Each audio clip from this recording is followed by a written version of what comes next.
Hello to everybody. I welcome you to this panel on the challenges ahead for Asia. So it's on peace, freedom, and security in Asia, and not only in present time, but also for the next years. And I think this has been a topic that was discussed already in several panels. So it's really at the heart of this conference on the question of authoritarianism and democracy and the threats we have to cope with today. And of course, Asia is there in the eye of the storm, I would say, that we have to look at it really very, very close, carefully. And we usually always speak about China as if China would be everything in Asia or in East. And I think this is very unfair and inaccurate and very dangerous as well. So we have to look at Asia in its plurality and also complexity, many, many different countries. And when I say different states, it's of course, we have to be aware that it's many different languages, many different religions, even different cultures, different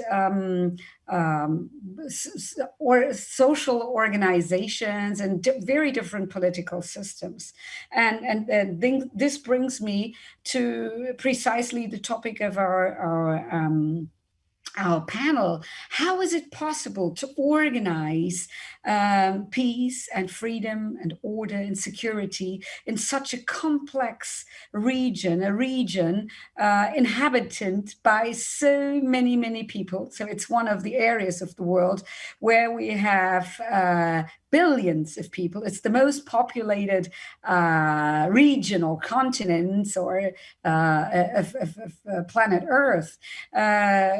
Migration is a very important issue in Asia as well, not only in Europe or the American continent. So, I mean, it's a complex region, full of cultural diversity, as I mentioned before.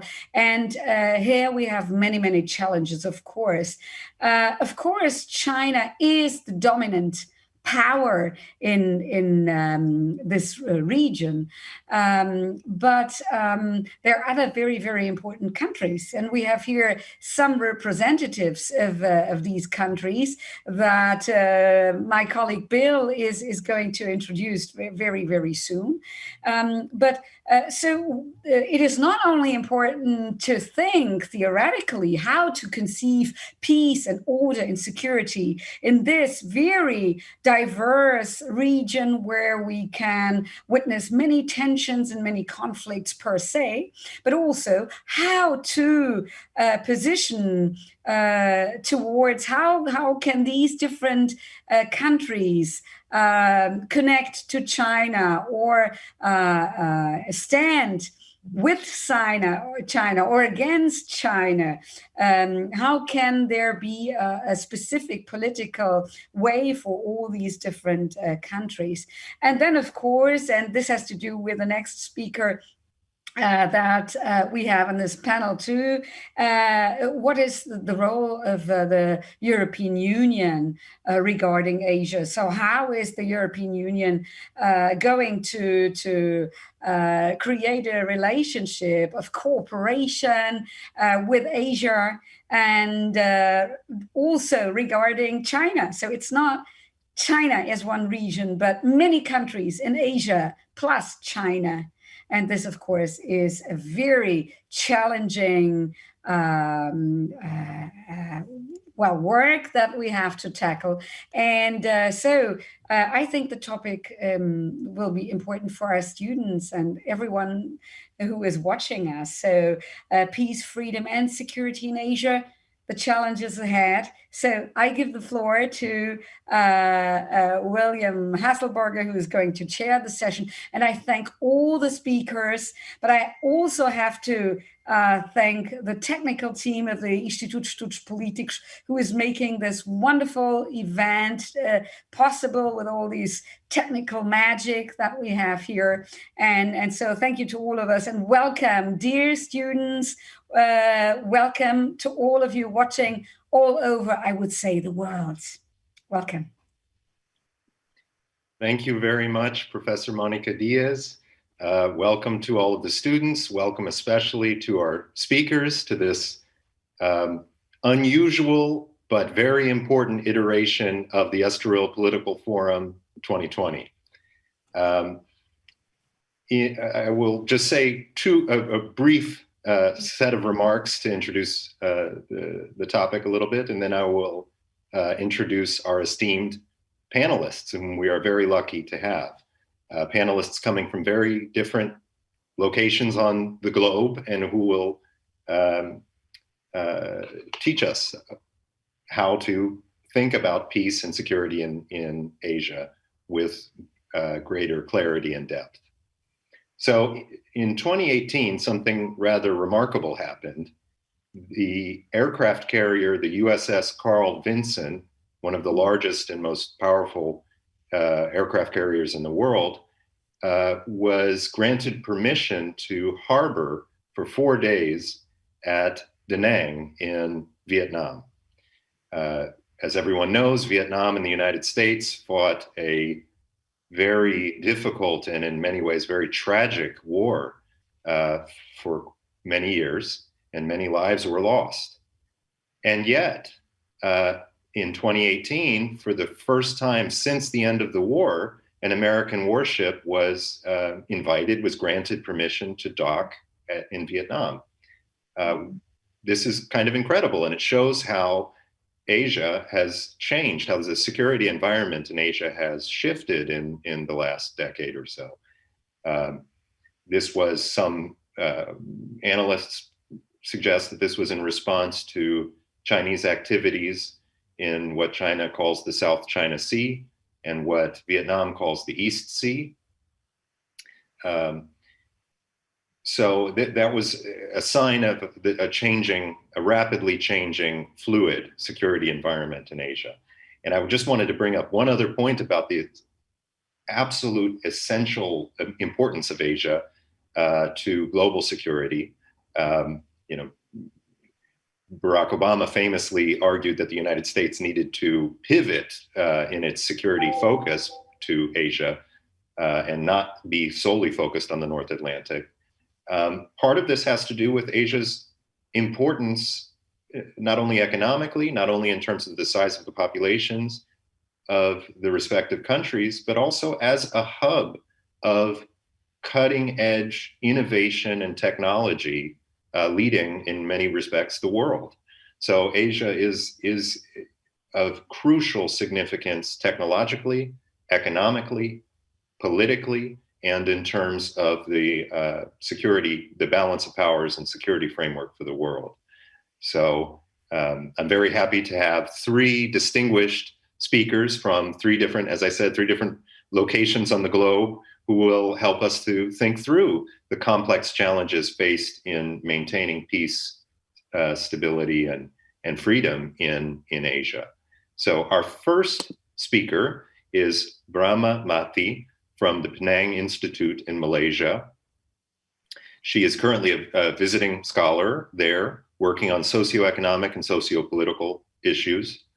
Brahma has worked as a teacher, a journalist, a researcher, a director of programs on gender, business, human rights, advocacy, and communications.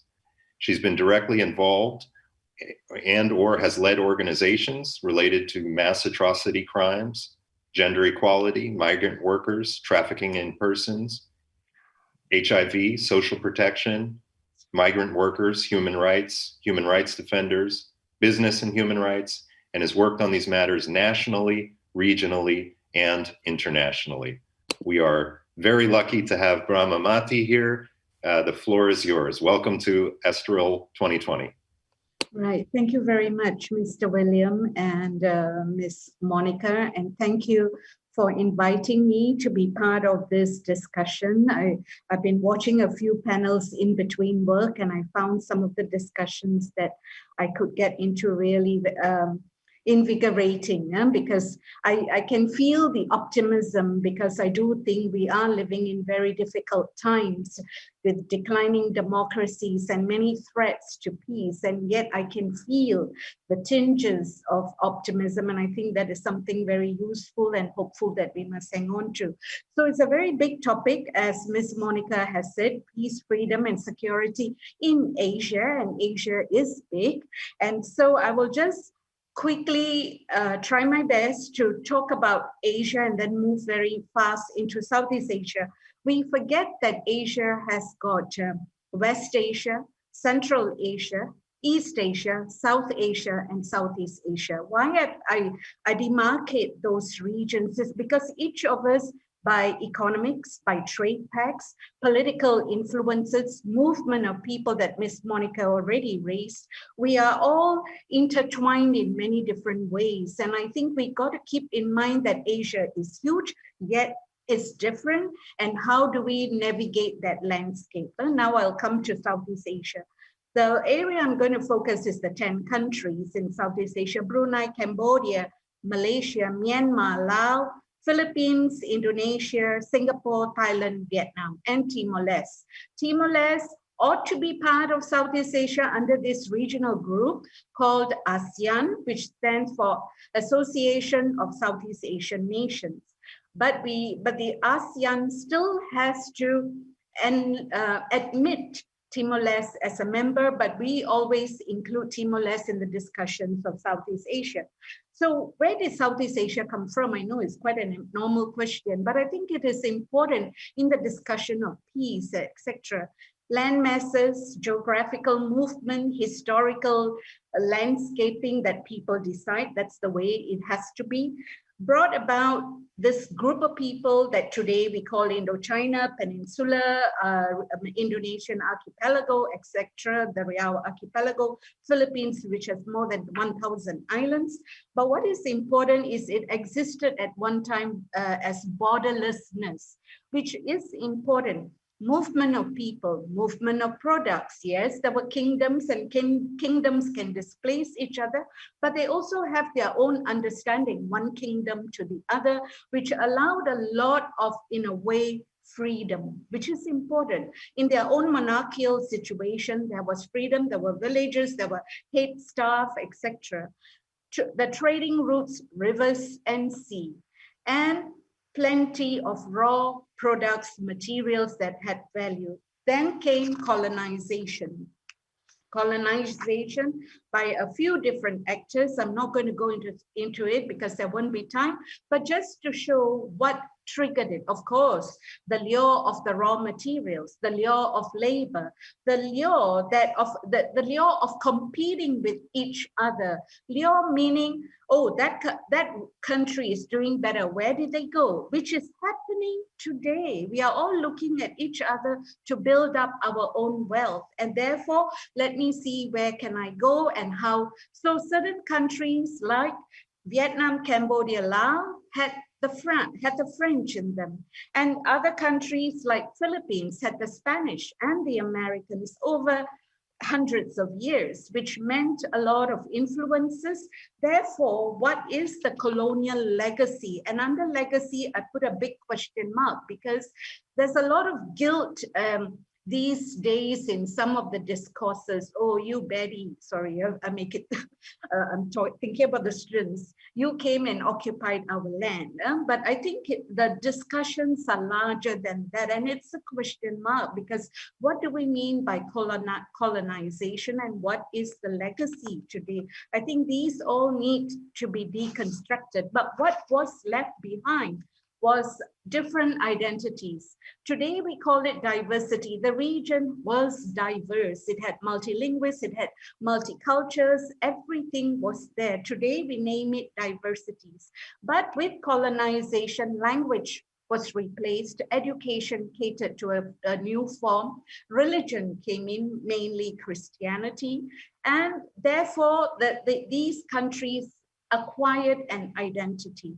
And in the pursuit for independence and post-independence, there are again re-navigating on who are we and what are we, and this is the other part. In this who are we, what are we, in the early years of post-independence, it becomes we are a nation, emerging nations. But today, there's a rise again of nationalism.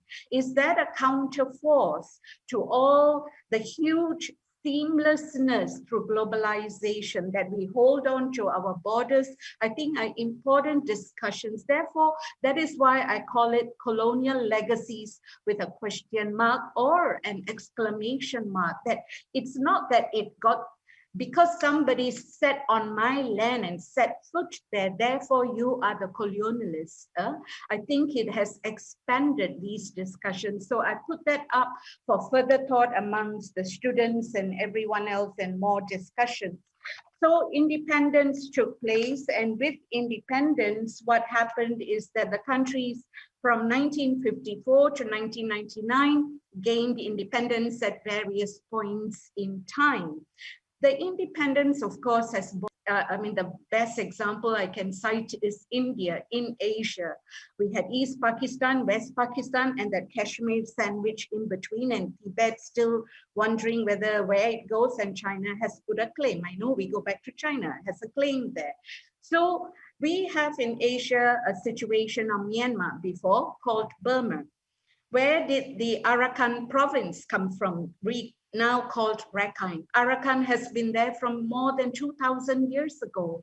So the past haunts the countries in the region. So Myanmar is saying, we don't have Arakan, we have Rakhine. We do not have Rohingyas. But the Rohingyas are saying, that's my identity. I'm not going to give up that identity. And therefore, this is a conflict. What is the impact? More than 1 million in another Asian country that was colonized and till today is lower developing, absorbing this big burden or wonderful thing that they are doing in looking after the people to the best that they can with a lot of humanitarian aid. But politically, security-wise, there is not much movement despite international intervention.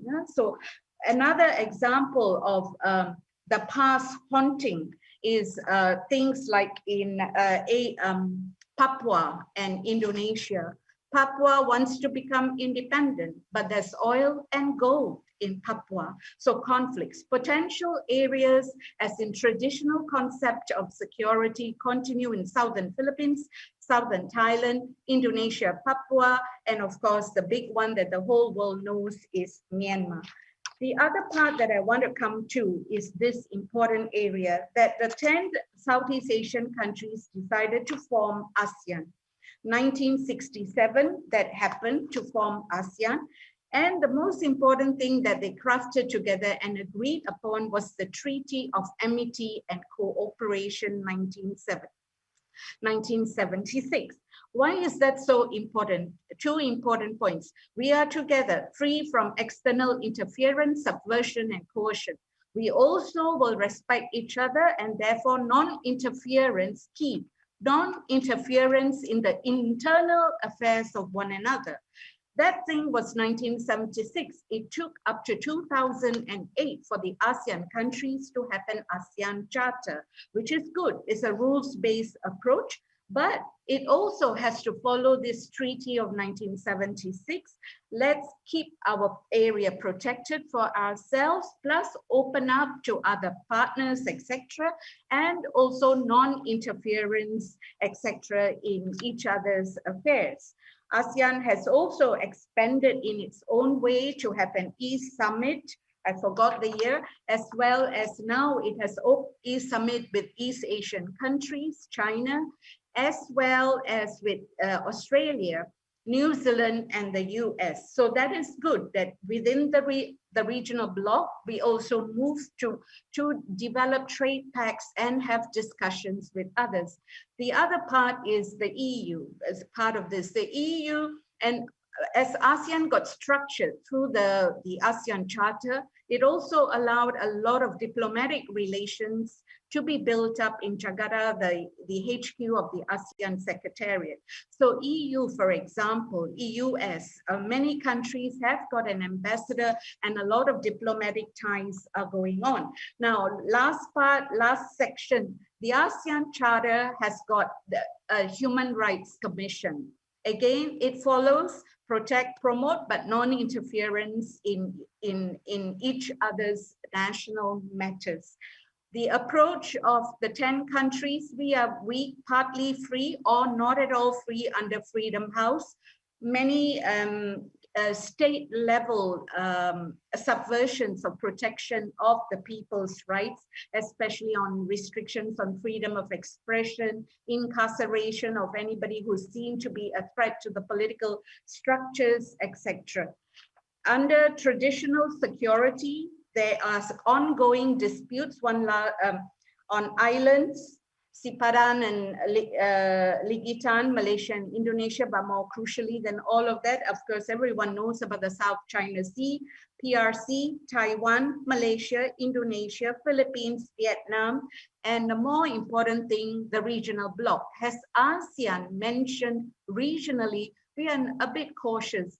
A strongly worded statement was prepared, but the countries could not agree on the language, and till today, there hasn't been a regional statement, but individual countries have said a few things here and there. Simmering, unresolved and percolating, there are many situations within Southeast Asia and Asia, Sri Lanka not going up to ICC, India, China, India, Kashmir, a few areas that are combusting. More importantly, going back to colonial legacies. We are in a new era of populism and nationalism that I heard in one of the earlier speeches. How are we going to mediate that? What is the new level of colonization? China is in many countries in Asia, Southeast Asia, Africa, deals, debts, and sometimes you give over. For example, in Sri Lanka, Hambantota, mispronouncing it, the port is given over to Sri Lanka. The hunt, the hunter, the hunt, the hunted is still happening today. So last part, is, so what do? Most importantly, five sectors partnership, government, CSOs, media, private sector, and unions. With people movement, we got to get the unions inside these discussions. And the R2P, responsibility to protect early warning signals. We need to have the indicator list and chart it so that each country becomes a little bit more alert. Oh, that's a hot spot. And lastly, conscientization and values. We have it. We got to anchor it down, especially with the younger group. Thank you very much. Sorry, I overspoke. My apologies. Thank you. That was excellent. I mean, the task of summarizing the history and complexity of such plural and diverse and complex region is not an easy one. And I just would like to say, I thought the connection that you made with the nationalism, with this idea that the rise of nationalism as a counterforce to the ambiguities and kind of uncertainties and maybe emptiness of globalization, or not, but the sort of undefined nature of a kind of globalization is a key and interesting point. And it raises a further question, which is how should we think about the potential futures for an even stronger forms of nationalism in Asia? I'm thinking, as rates of growth slow, in particular in China, it's unlikely that they will be able to maintain the same rates of growth in the next few years as they had in the previous decades. Will stoking nationalism be another way of gluing the populace together? Do we see further threats of an increased nationalism in the region? Now we have Our next speaker, we are very lucky to have Yoon-Jong Lee from the Freie Universität de Berlin. Professor Yoon-Jong Lee has been a professor there since 2008 and the director of the Institute of Korean Studies and the director of the Graduate School of East Asian Studies. She has taught at universities in Korea, Japan, and Germany.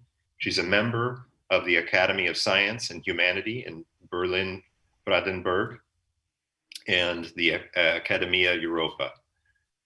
We are very lucky to have Yoon-Jong Lee, and without further ado, the floor is yours. Thank you very much. Yes, thank you, William. First of all, I would like to congratulate to the organizers of this wonderful conference in time of COVID-19. It's very special. And I also would like to thank to my old friend, Monica Diaz, for inviting me. It's great pleasure to talk with you again and to discuss with, to meet you all. And now my focus is East Asia. But I'm very happy to be a second speaker because Brahma gave a real good basic for me. We have almost the same focuses. So over the past few years, the focus has always been on North Korea's nuclear issue when discussing peace and security in East Asia. But I don't think the security issue in East Asia only boils down to the North Korean nuclear issue. So today, I'm going to think about one of the important reasons for the lack of peace and the continuing tension in East Asia, the security concept that East Asian countries have. During the Cold War era, security issue in East Asia was relatively straightforward as a result of East-West confrontation. However, with the end of bipolarity, security issue in East Asian region have become more diverse and complex. Political order in East Asia is not just a matter of China, Japan, and Korea. Political order in East Asia is so their bilateral relations with the United States and Washington's East Asian policies exercise a strong, if not predominant, influence in the region. Russia continues to be an important player in this region too. Thus, the geopolitical and strategic situation of East Asia is unique and, for instance, quite different from Europe. And still now, security policy in East Asia continues to follow the patterns set in 19th century and during the Cold War. Against this background, the Moon Jae-in, the special advisor of foreign and security policy for Moon Jae-in, the president of South Korea, said once, quote, "We had hoped that the end of the Cold War would bring peace to this region. Instead, the situation became worse. As a result, insecurity in this region has increased significantly." Quote end. Suddenly, East Asia faces a security dilemma. Even the danger of another war cannot be excluded, not just because of nuclear issue of North Korea. Tang Shiping, an international well-known specialist for international relations in China, observed, quote, "As long as a Taiwan question is not resolved peacefully, there is a real possibility that United States and China could go to war." Quote end. As a result, Jung Wook-sik, one well-known activist in a peace movement in Korea, South Korea, asked himself whether East Asia's security problem can only be solved by military means. In fact, policies and discourses in the region are still dominated by traditional concept of security, even including the fabrication and projection of enemy concept. In the early 21st century, the overall political situation in East Asia is characterized by competition and even conflict more than by cooperation. Between China, Japan, and Korea, historical reminiscences are easily evoked. Various 19th century style border conflicts persist today. Furthermore, with respect to security matters, the frame of mind of political elites of these countries is set in rather traditional terms: state, military power, and the others as potential enemies. The relationship between China and Japan is paramount importance for the security of this era. Yet, China and Japan's fears of each other's potential military power apparently have become an element of central importance in their relationship.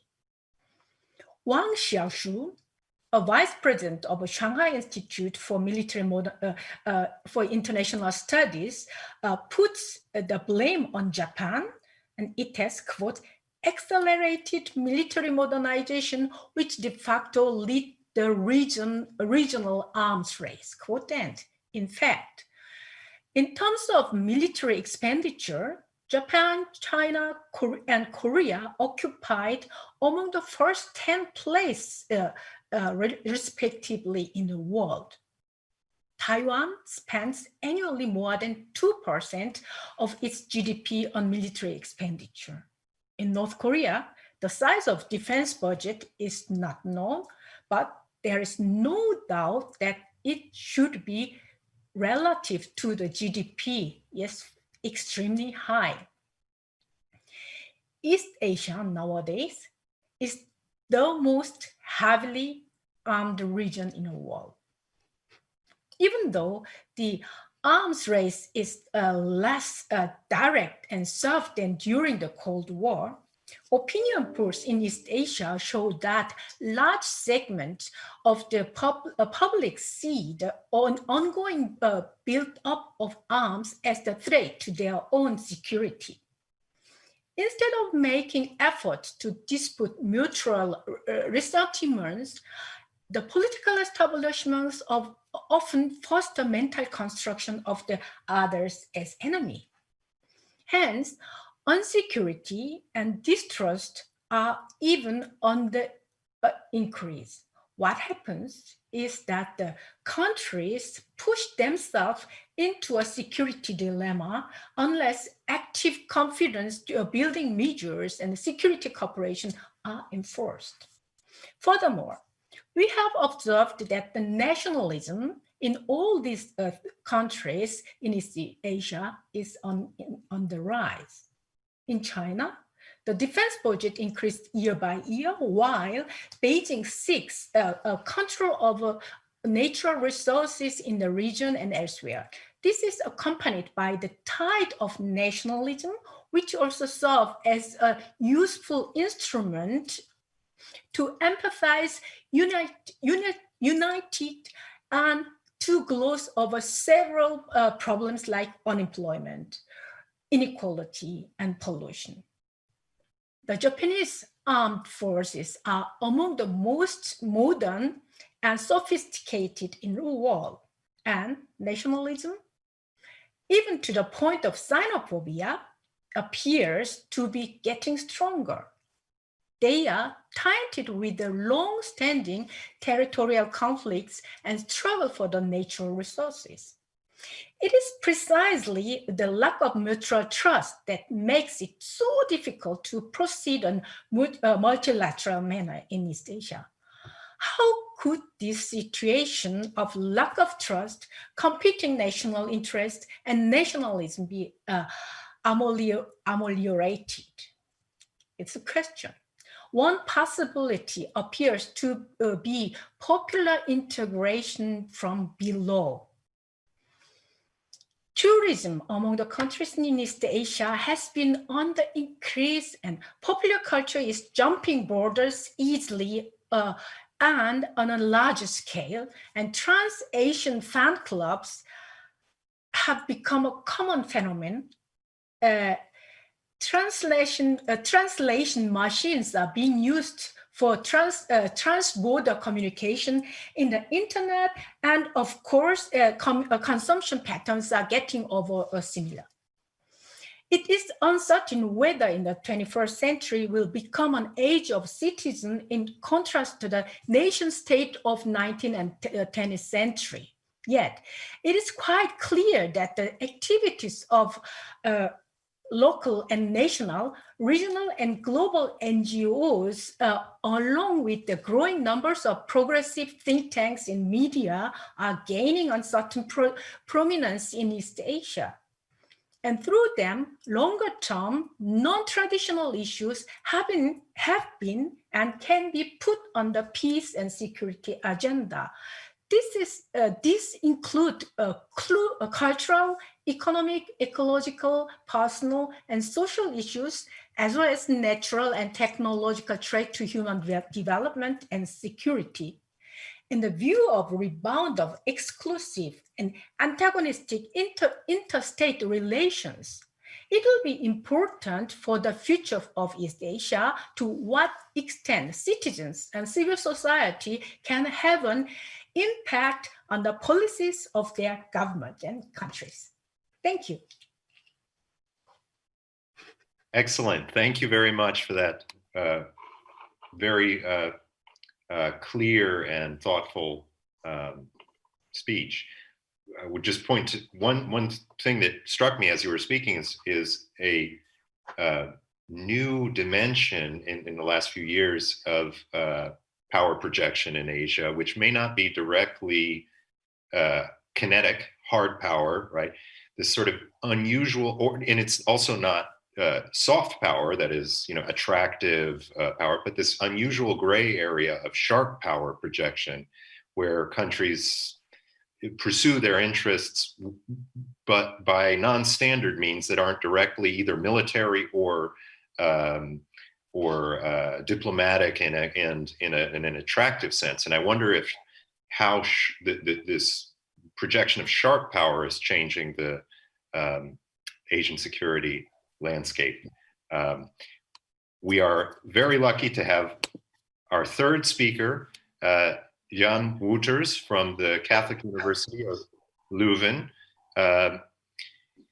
Professor Wouters is a professor of international law and international organizations and the director of the Leuven Center for Global Governance Studies. He has quite a distinguished resume, and I could take up quite a long time telling you about it, but just to ensure that we have enough time to hear what he has to say and have some discussion, I will immediately turn the floor to Professor Jan Wouters. Thank you very much for being with us. The floor is yours. Thank you. It's a great pleasure to be back again, albeit virtually, at the Estoril Political Forum. It's really a great initiative. I would like to, let's say, take a little bit of a special type of perspective on the topic of our panel by considering the relationship between the European Union and Asia, broadly speaking, in terms of security cooperation and the challenges that lie ahead in that particular field. Because yes, we are, at least virtually, we are in Lisbon. I'm not far away from Brussels for the moment, so we are in Europe. We are looking and trying to make sense of the incredible complexity of Asia. And one thing we have seen over the past couple of years, that the EU, which of course has been for a long time a solid economic bloc, wants to become ever more a strong global security actor and even a global security provider. It's increasingly taking a more geopolitical turn. You know, the current European Commission is depicting itself as a geopolitical commission. But that process, in a way, has been building up in the past couple of years. I think an important first step was the global strategy for the European Union's foreign and security policy, which was adopted in June 2016, more or less around the same time as the Brexit referendum in the United Kingdom. but really sets out a very comprehensive reflection and principles for the EU's also security, deeper security arrangements. And then very interestingly, over the past couple of years, we have seen a kind of EU-Asia pivot, whatever you want to call it, with the European Union's Council of Ministers adopting on the 28th of May in 2018 Council conclusions on enhancing EU security cooperation in and with Asia. And that's really very interesting because the idea is really to go from talking and dialogues to much more operational cooperation in order to show and convince Asian partners that the EU is, or can be at least, a trusted security partner to them. There have been some nice, recent developments that show a positive engagement of the EU on the continent. The EU has been of good use in supporting peace processes, from the peace deals in Aceh and Mindanao to let's say the ceasefire agreements in Myanmar and so on. So the EU is engaged. It's also bringing in, or trying to bring, Asian countries in some of its own common security and defense policy operations, including Atalanta and the UCAP Nestor mission in the Indian Ocean. And then, yes, the EU is trying to put operational steps in security matters with Asian countries. But of course, the relationship of the EU with the various Asian countries is itself quite diverse. There is China in any event, and I will say a few words about that. China is in any event a bit the elephant in the room. The EU has so-called strategic partnership agreements with a number of Asian countries. It has a strategic partnership with South Korea, including on political and security cooperation, a framework agreement of 2010. It has, since 2018, a strategic partnership agreement with Japan, with ever more also security and defense implications. Officially, the EU is also a strategic partner of China and India, but there you can, of course, imagine that the relationship is a bit more complex. And then there is ASEAN, on which I will say a few things. But first, to just note that when we talk about security, there are a couple of priorities. It's a long list of priorities. There are 7 in total, but it's useful to simply mention them. Maritime security, very high for the EU, protecting the trade and maritime roads. Cyber security, counterterrorism, conflict prevention, hybrid threats, non-proliferation of weapons of mass destruction, of course, chemical, biological, and nuclear, and also fostering regional cooperation. So, I mean, those priorities translate themselves nowadays in sometimes modest, but still interesting initiatives from basically providing funding for mitigating all kinds of chemical, biological, and nuclear risks, to cooperating with the ASEAN Regional Forum to do kind of confidence building and preventive diplomacy, counterterrorism by focusing and putting, say, counter-terrorist advisors in the various EU delegations in that region, and so on and so forth. And then there is this search for a new strategic partnership with ASEAN, which is very interesting because there is a long EU-ASEAN relationship, but the EU clearly wants to upgrade that. And at least in principle, that was indeed agreed at the EU-ASEAN meeting in January 2019, where there was agreement in principle to start doing that, but there was not yet a time path indicated. And apparently there is something of a backtracking right now in the coming about of that partnership between the EU and ASEAN. And I must say, I find it quite interesting and revealing to see where the hesitations lie of ASEAN partners vis-a-vis the EU. It has to do partially with a feeling of condolences that is still there, and where ASEAN countries feel like spoken upon by the EU, but from above rather than in a kind of equal partnership. And there are two recent examples that have in a certain way exacerbated that feeling and that perception. First of all, the EU itself has become quite active with revisiting and enforcing its human rights conditionality as part of its Anything But Arms initiative. That has given rise to specific, let's say, initiatives to basically do a very critical scrutiny of the Anything But Arms schemes with Cambodia and Myanmar because of human rights violations in those two countries. That has given rise, of course, to hard feelings, knowing that these countries, some of them, well, are at least, least developed countries who really strongly depend on, with their whole economy, on exports to the EU. So the question is whether that approach was not a little bit heavy-handed. There's the other decision that put a lot of, bad blood in the relationship, and that's the ban of the EU on oil, on palm oil, hitting very strongly producers in Malaysia and Indonesia. Now, of course, these things happen, but they, in a way, show that in the relationship, the ASEAN partners still feel like a bit belittled, preached upon, and that the EU is probably not always as empathic with its ASEAN partners as it actually should try to be.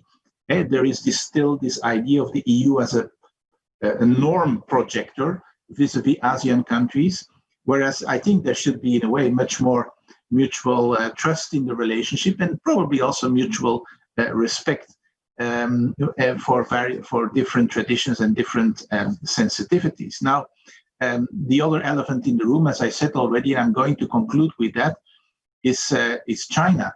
The EU may want to develop a strategic partnership with ASEAN, but there remains the very strong economic relationship with China. And of course, especially the member states who like to limelight always the big contracts and kind of business deals that are being signed with China when they are on their business missions. Member states are very reluctant to in a way, engage in initiatives that could probably irritate China. And I think that probably also has an impact upon the credibility of the EU's different initiatives and actions vis-a-vis countries like the ASEAN group. But I think the EU is clearly trying to find a new way and a new role for itself also in that area. I think in operational terms, there's still a very, very long way to go. But I think also in terms of the mentality and the mindset, one needs to make a serious effort to really develop a relationship between equals, which is not easy. Also because we know that the EU as such is the largest donor of ASEAN. So there is in any event a kind of donor relationship. Still, mutual respect and a better mutual understanding, I think, will have to be practiced, and maybe a bit of a less heavy-handed approach vis-a-vis the particular countries. Thank you very much. Excellent. Thank you very much. I'm glad you brought up the human rights initiatives of ASEAN, because our panel is, of course, titled not only security, but it's peace, freedom, and security. And I wonder if the EU's credibility on human rights may be unstrained by the differential treatment, the differential focus on, say, human rights abuses in Cambodia and Myanmar versus in Xinjiang, which has, as we all know, the world's largest concentration of prison camps. And there is not a whole lot of discussion of that in the European Union. But I hope that we have some questions from the floor. This is great interventions. Thank you very much. I turn it over to Professor Monica Diaz. Thank you so much. And I also thank all the speakers. And I think we could just continue talking because there are so many questions launched intrinsically by your speeches and very, very thoughtful remarks. But let's give the word to the students who are watching us. And I will just read, maybe I will take some. There are many interesting questions. I will just take those who arrived first, maybe. And the first one is by Maria Curtu, a student. And she asks, what do you believe is endangering Asia's security the most? North Korea's nuclear power or the Chinese technological power? So this would be one, and I'm just read a few, and then you might take up those that, or even sometimes they are connected. Then another one by Diogo Paulo, also a student from the Institute. Is there a renewal of the special status of Macau, Hong Kong, and Taiwan possible? Is this possible without war, or is it just wishful thinking? So I have maybe another one that is connected with a topic that was discussed on the first day on this Studio Political Forum, and it has to do with Samuel Huntington. Well, Samuel Huntington wrote now so many years ago, before most of our students or many of our students were born, on the third wave of democratization. And he did not exclude the possibility of democracy in Asia, but he was very critical about it. And of course, when I speak of liberal democracy, I also speak about the possibility of peace understood not in a negative way, as was discussed before, as the absence of war, but also in a positive way. So my question would be this for yours. So today, is liberal democracy possible? Or just the wishful thinking to use the same words as Diogo Paulo said in Asia. So here are a few questions, and maybe I would like to hear all of the speakers about this. Maybe we could start with Brema as well again. Very shortly, we have only 7 minutes and something. 1 minute, 1.5 minutes for each of you. What you, I think it would be doing a disservice to many of the countries in Asia if we park democracy in either a Western place or an Eastern place. I mean, look at India. It's one of the world's largest democracy. And right now it's killing its own democracy with a rise in religiosity. So I do think the part played by civil society is very important. But more importantly, we haven't developed the mechanisms to deal with the thrust of information in the social media. We are absorbing, but we do not know how to do the decoding. And that is intra-conflicts, as well as the whole issue of security. And what is coming apart at the seams is the value system to which we are committed to democracy. Why did the countries want to become independent in the first place? So I do think that is why I ended off with let's regain and reclaim our values. I'll just let it park there first for the next person to come in. Yeah.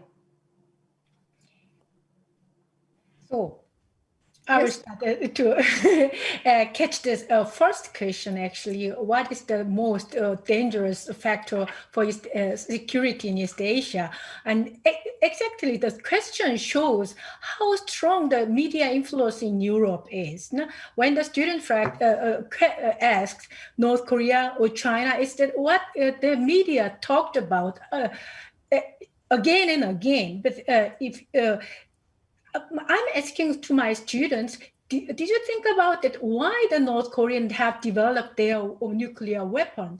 Do you believe that North Korea would be able to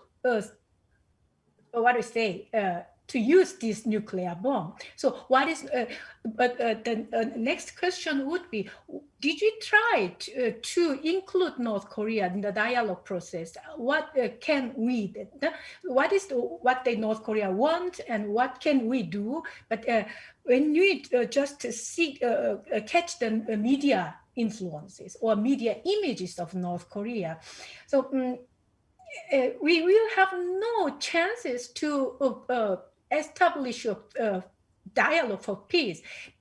So the role of North Korea now currently is actually comparable with the Saddam Hussein for 10 years ago. So, but actually, North Korea is a small country.